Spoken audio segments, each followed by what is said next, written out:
मम्मा, मम्मा बचाओ, मैं डूब रहा हूँ। मम्मा मुझे बहुत डर लग रहा है, कहीं ऐसा ना हो कि मैं डूब जाऊँ और मर जाऊँ।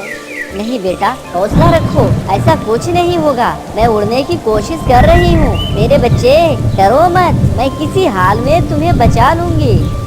एक समय की बात है, रानू चिड़िया अपने घोंसले में 2 अंडे दे चुकी थी। हे ईश्वर, मेरे 2 अंडे में से 2 प्यारे प्यारे बच्चे देना, और जब मेरे बच्चे अंडे में से बाहर आएंगे तो मैं अपने बच्चे को एक अच्छी से स्कूल में पढ़ाऊंगी। एक को डॉक्टर बनाऊंगी और दूसरे को इंजीनियर।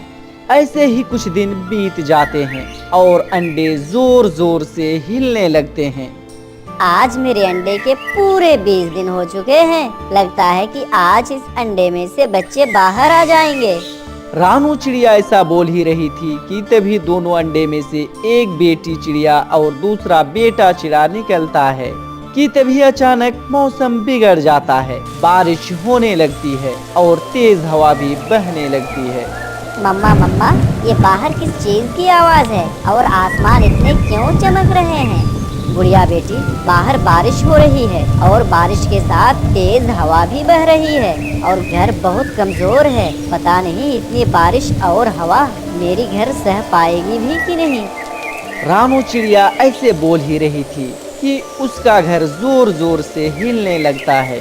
फिर अचानक उसका घर टूट जाता है और तेज हवा बहने के कारण चिड़िया और उसके दोनों बच्चे नदी में गिर जाते हैं और वे डूबने लगते हैं।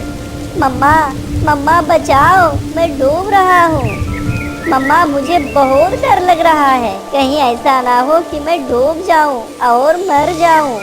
नहीं बेटा, हौसला रखो, ऐसा कुछ नहीं होगा। मैं उड़ने की कोशिश कर रही हूँ। मेरे बच्चे डरो मत, मैं किसी हाल में तुम्हें बचा लूंगी। फिर रानू चिड़िया उड़ने की कोशिश करती है और अपने बच्चे के पास जाती है। अपने बच्चे को पानी से बाहर निकालती है। मम्मा मुझे बहुत ठंड लग रही है, चलो ना मम्मा, किसी के घोंसले पर चलते हैं। मम्मा चलो ना, कालू अंकल के घर चलते हैं। कालू तो बहुत खोसड़ है, शायद वो घर पर नहीं रहेगा। चलो फिर एक बार जाकर देखते हैं। ऐसा बोलकर रानू और उसके दोनों बच्चे कालू के घर में चले जाते हैं और रानू चिड़िया बाहर से दरवाजा खटखटाती है कि तभी कालू बाहर आता है।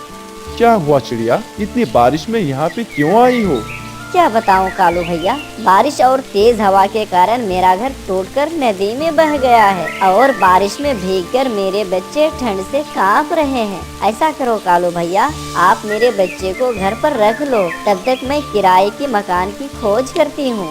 कालू अंकल, आप हमें अपने घर पर रख लें, बारिश में मुझे बहुत ठंड लग रही है। गुड़िया के ऐसा बोलने पर कालू को दया आ जाता है और बोलता है, आज तक मुझे कोई अंकल नहीं बोला। अंकल शब्द सुनकर तो मेरा दिल नरम हो गया है। आओ बेटी, घर के अंदर आओ। फिर कालू कौवा रानू चिड़िया और उसके बच्चे को घर के अंदर ले जाता है। घर के अंदर इन तीनों को देखकर गोरी आग बबूला हो जाती है और बोलती है, अरे चिड़िया, ये घर तुम्हारे बाप का नहीं है जो इतनी बारिश में अपने बच्चे को लेकर यहाँ आ गई हो। चलो भागो यहाँ से। तभी गोरी चिड़िया और उसके बच्चे को घर से बाहर निकाल देती है और चिड़िया अपने बच्चे को ले जाती है और बोलती है, मेरे प्यारे बच्चों, चिंता की कोई बात नहीं है। केले का पत्ता लेकर आती हूँ ताकि हम बारिश से बच सकें। ऐसा बोलकर रानू चिड़िया दूर से केले का पत्ता लाती है और दोनों बच्चे के सर पर रख देती है ताकि वो बारिश से नहीं भीगे। मम्मा मम्मा, मुझे बहुत भूख लगी है। भूख के कारण मेरे पेट में दर्द होने लगी है। मम्मा भोजन लाकर दो मुझे जल्दी से। ठीक है गुड़िया, आप दोनों यहाँ पर रहो, इधर उधर घूमने ना चले जाना, मैं भोजन लेकर आ रही हूँ। ऐसा बोलकर रानू चिड़िया भोजन की खोज में निकल पड़ती है। जाते जाते एक जगह देखती है कि एक साधु बाबा पानी में डूब रहा है। ऐसा देखकर रानू चिड़िया उसे बचाने उसके पास चली